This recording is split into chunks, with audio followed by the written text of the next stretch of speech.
Welcome everybody to the next in our series of interviews with long-term locals.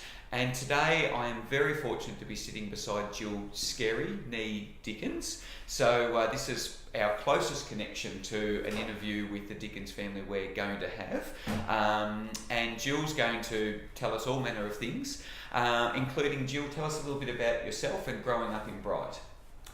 Firstly, I've got to say it was a wonderful experience. Yeah. We were all on an even keel. Our parents all were in business, and it was just, when we reflect, it was a joy. Yeah. It was a freedom. We had the river for swimming, we had our bikes, we had our hikes. Yeah. The thing that I always recall is the mill whistle dominated our lives. Right. You had to be home at 20 to 5 when it went. Yes. Yeah. You had to be at school at, I think it was 1:45. Yeah. You had to be on your way back to school from lunchtime. Yeah.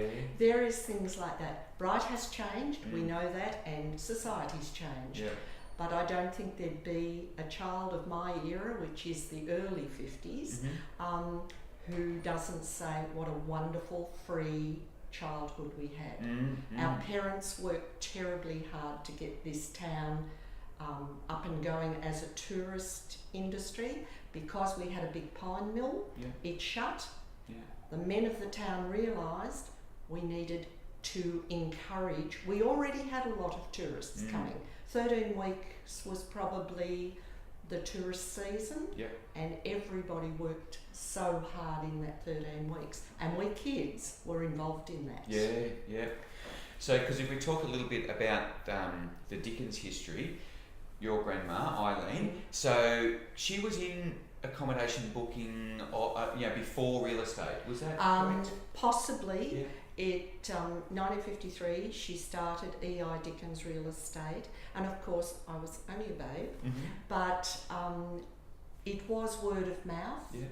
Mrs. Jones would have a place she wanted to rent out. Yeah. Mrs. Dickens would say, I've got some people who've dropped in, they would like Yeah. a rental, and this is how it went. It Yeah. was very, very word of mouth, as I understand. Yeah. And you've got to remember. Also remembering, Grandma and Pop Dickens, Eileen and Vern, they only came here in the very early 40s, so we're not the pioneering people, Yeah. but we've been in business all through that time. Period, and yeah. the community Yeah. involvement. Yeah. And then, but your mum and dad, Pat and Lynn, they weren't always real estate. No, Yeah, no. So Pat's Pop springs to mind, but Mhm. also radio repairs and a Yes. few. Yeah, tell us a little bit about Dad. Dad originally came from Sydney, where he'd attended the AWA radio school Yeah. and got his licence.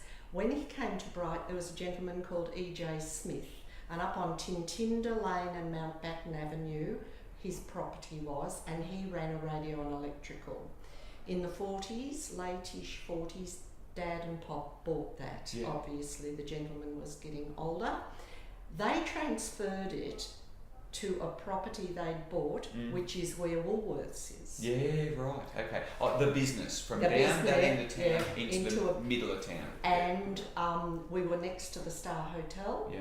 And from there, Grandma ran her first estate agency. Yeah. Dad had radio and electrical, Yeah. hi-fis, which were big things. Yeah. And then, of course, eventually Yeah. television came to pass.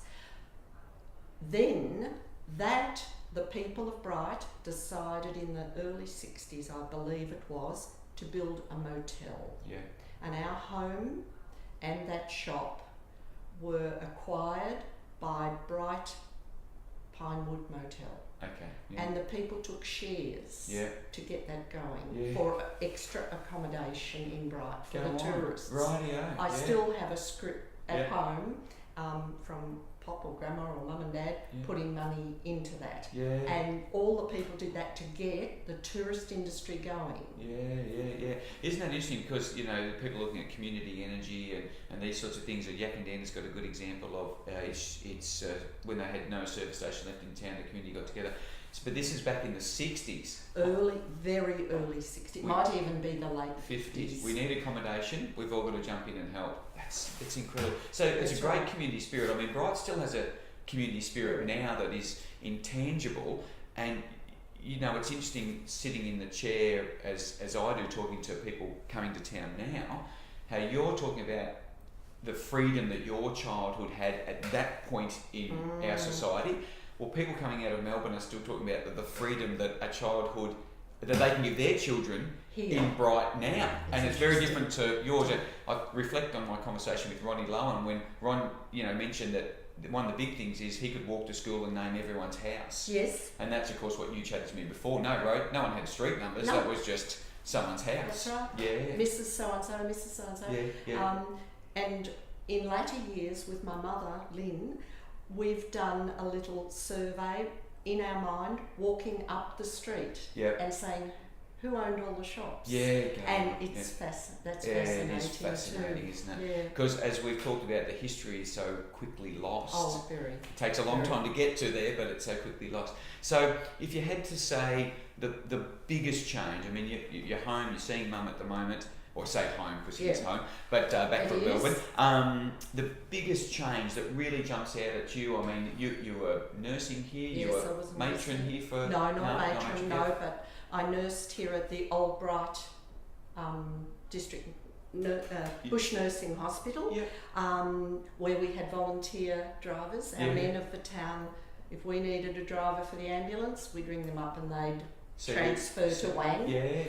There's a book being produced at the moment about that, and that'll bring out a lot of very funny stories, but a lot of sad stories. So I started school, I was born here at that hospital. I went back to work there under Donnie Auger, who was the matron, and she had been at my birth. So it was, what a circle. Full circle. Wow. That was very early 1950s. It was a very snowy morning, my mother tells me, in Bright. Every 10 years from then, my birthday usually had snow involved in it. Go on. We lived in many homes, but when I started school in 56 at the Bright Higher Elementary School, I think Dad used to drop me off in his blue combi van, and he'd come back at lunchtime, and if it was raining, we had to do a little bit of an Uber around dropping off kids for school. In the summer, the best part was by then my grandfather had bought a lot of properties in Riverside Avenue. There was a beautiful swimming hole there. Stinking hot days, we'd ride our bike home. I'd ride my bike home. Mum would have lunch ready. Dad and I'd hop into our togs, jump in, we're allowed 20 minutes, out, dried off, had our lunch, back on the bike to school. Refreshed for school. Refreshed, but by the time you got back to school, you were thinking hot again. But I mean, that's the life. That was our life. Incredible life. Well, we Lyndall came up with our slogan that we've been using for a few years, which is, you know, when you're in Bright, you can live the weekend every day. But that's a great example of, you know, I know our kids can't do that now with lunch passes and so and so, but what a great life. I mean, that in itself, what a big change of school life for you to school life now.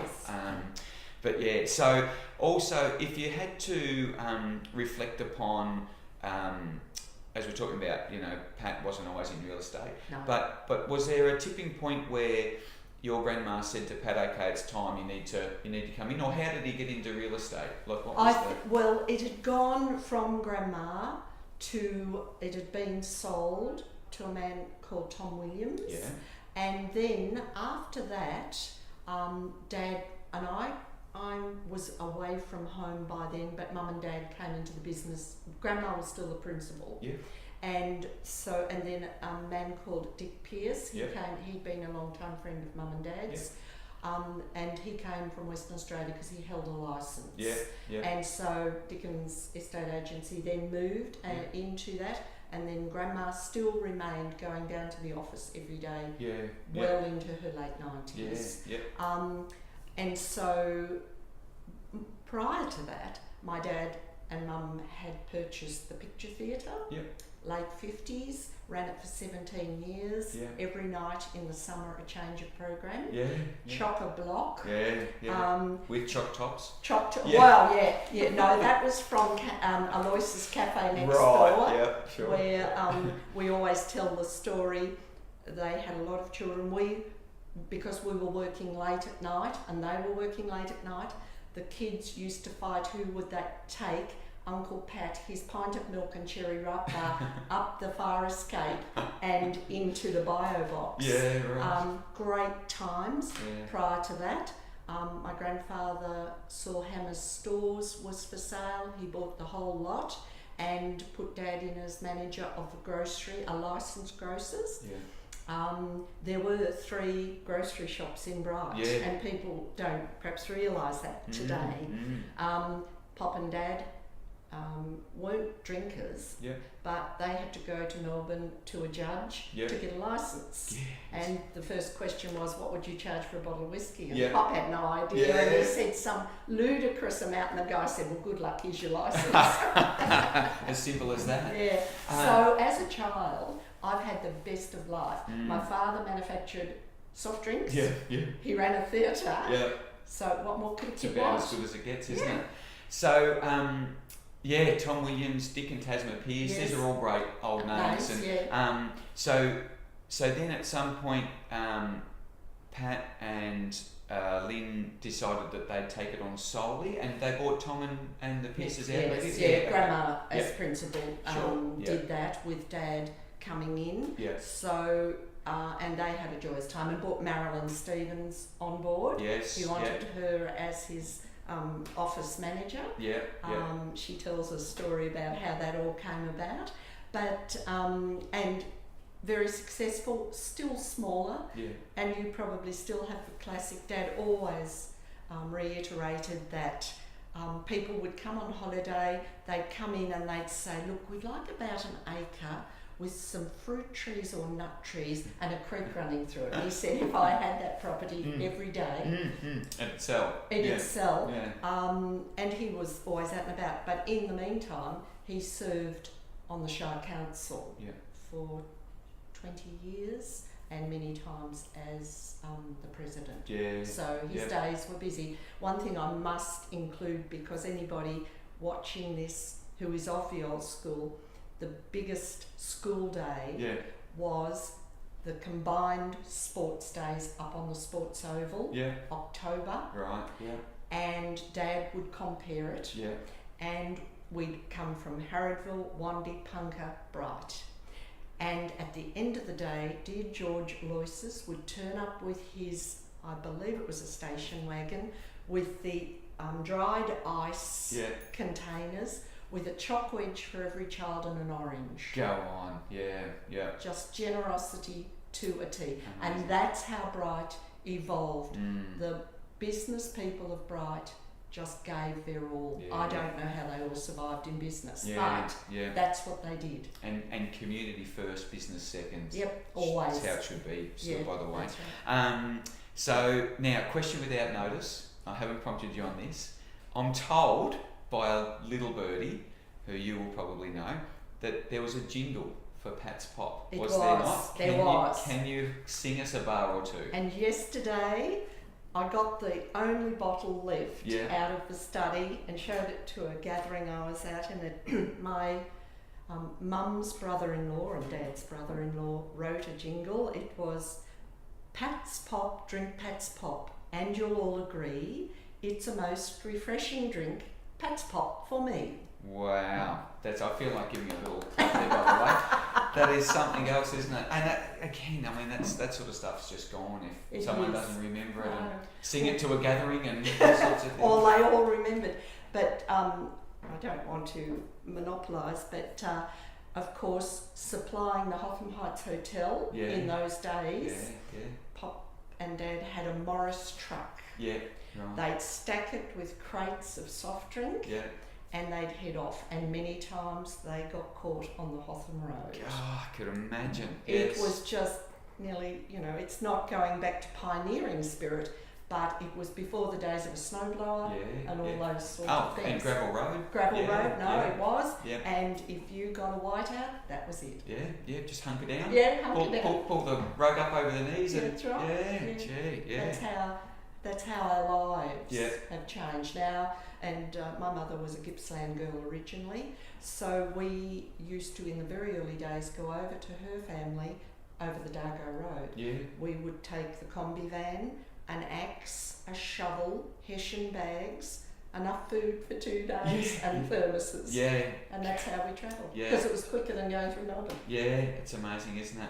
No one packs a thermos these days, do they? Now Sadly. you pop into a roadside shop and get Grab a coffee. I know. Well, Jill, can I say it's been a pleasure. Thank we you, could Gerard. clearly go on for hours. Oh, of course. Please. YouTube will only allow us however many minutes, which I don't know. Kylie will work that out Right. behind the camera. But yes, to all our viewers, I'm sure if you could, it'd be a big round of applause. Thank you, Jill, so much. Absolutely. And for all of our time here at Dickens, for Jason and I, you've always been a wonderful source of information. I can still think about the big seat we had for Mum out the front on her 50th when we had the 3 generations of you. Oh, no, 60th, sorry, when we had the 3 generations of you here. And may that continue for many, many years to come. Thank you. And I wish you prosperity and continuation of, and I'm very proud to say, Dickens. Yeah. And if anybody in Melbourne says, "Oh, who were you?" I'll say, if you see a yellow and green sign, it says Dickens. That was That's me. me.